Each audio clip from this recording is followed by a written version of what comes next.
अस्सलाम वालेकुम दोस्तों, मैं आपका दोस्त एडवोकेट मोहम्मद आबाद आज फिर जानकारी लेके आया हूँ SIR 2025 से संबंधित। इस समय देश के 12 राज्यों में SIR प्रक्रिया चुनाव आयोग द्वारा जारी है और इसमें महत्वपूर्ण जानकारी ये दे रहा हूँ, जो इस प्रक्रिया में चूक हो जाएगी तो उसे आगे क्या करना है। SIR सर्वे 2025 मतदाता का नाम 2002 और 2003 की मतदाता सूची में नहीं है तो सत्यापन कैसे होगा, जानिए पूरी प्रक्रिया क्या करना होगा।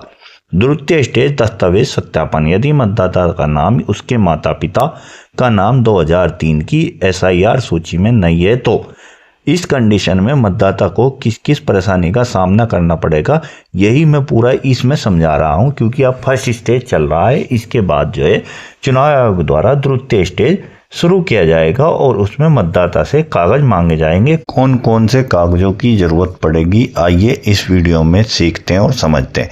द्वितीय स्टेज दस्तावेज सत्यापन। यदि मतदाता का नाम या उसके माता पिता का नाम 2003 की SIR मतदाता सूची में नहीं है तो पहली कंडीशन, यदि उसका जन्म 1 जुलाई 1987 से पहले भारत में हुआ है तो भारत निर्वाचन आयोग द्वारा निर्धारित 13 दस्तावेजों में से कोई एक ऐसा दस्तावेज जो प्रस्तुत करना होगा जो जन्म तिथि जन्म स्थान को प्रमाणित करता हो, साथ में फोटो भी देना होगा।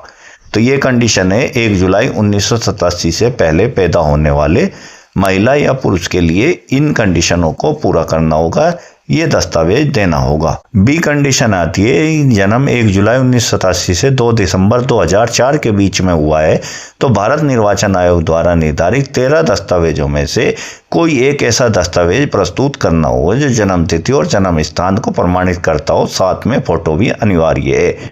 और पिता का भारत निर्वाचन आयोग द्वारा 13 दस्तावेजों में से कोई एक ऐसा दस्तावेज प्रस्तुत करना होगा जो जन्म तिथि और जन्म स्थान को प्रमाणित करता होगा। और माता का भारत निर्वाचन आयोग द्वारा निर्धारित 13 दस्तावेजों में से कोई एक ऐसा दस्तावेज प्रस्तुत करना होगा जो जन्म तिथि और जन्म स्थान को प्रमाणित करता होगा। एक अपना और एक माता पिता में से दोनों में से एक का देना होगा। सी कंडीशन होती है, यदि जन्म 2 दिसंबर 2004 के बाद हुआ है तो के लिए भारत निर्वाचन आयोग द्वारा निर्धारित 13 दस्तावेजों में से कोई एक ऐसा दस्तावेज प्रस्तुत करना होगा जो जन्म तिथि और जन्म स्थान को प्रमाणित करता होगा।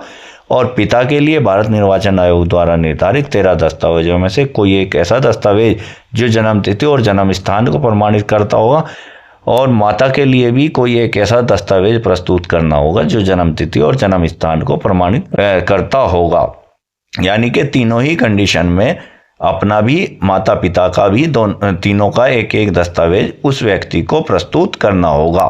दस्तावेज चुनाव आयोग द्वारा केवल उन्हीं मतदाताओं से लिए जाएंगे जिनकी खुद की या उनके माता पिता की 2003-2002 की वोटर लिस्ट में वोट नहीं है और दस्तावेज उनकी जन्म तिथि के अनुसार उनकी उम्र के हिसाब से दस्तावेज लिए जाएंगे। बाकी जिनका मिलान हो जाता है उनसे कोई भी दस्तावेज ना अब लिया जा रहा है, ना ही द्वितीय चरण में किसी भी तरह का कोई दस्तावेज लिया जाएगा। साथियों, इस समय प्रथम चरण चल रहा है। प्रथम चरण में यदि आपने सावधानी बरती तो द्वितीय चरण में आप इन परेशानियों से बच जाएंगे। BLO से पावती यानी कि रसीद अवश्य लें। BLO की डायरी में एंट्री, हस्ताक्षर, तारीख दर्ज हो।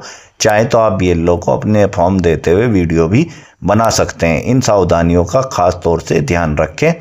और 9 दिसंबर 2025 को प्रकाशित ड्राफ्ट मतदाता सूची में अपने नाम की जरूर जांच करें। आप ऑनलाइन जांच कर सकते हैं। voter.eci.government.in पर जाकर आप अपनी मतदाता सूची में अपना नाम चेक कर सकते हैं। यदि सूची में आपका नाम प्रदर्शित नहीं होता है तो आप दावा आपत्ति 9 दिसंबर 2025 से 8 जनवरी 2026 के दौरान जरूर करें और फॉर्म नंबर 6 भरें। तो इस टाइम प्रथम चरण चल रहा है। मैंने द्वितीय चरण से संबंधित महत्वपूर्ण जानकारी आपसे साझा की है। आज के द्वारा वीडियो में दी गई जानकारी आपको कैसी लगी? यदि अच्छी लगी हो तो वीडियो को ज़्यादा से ज़्यादा शेयर करें, लाइक करें और चैनल को सब्सक्राइब करें। और इसी तरह के नए से नए अपडेट पाने के लिए हमारे से चैनल से जुड़ें और हमारे चैनल को विजिट जरूर करें।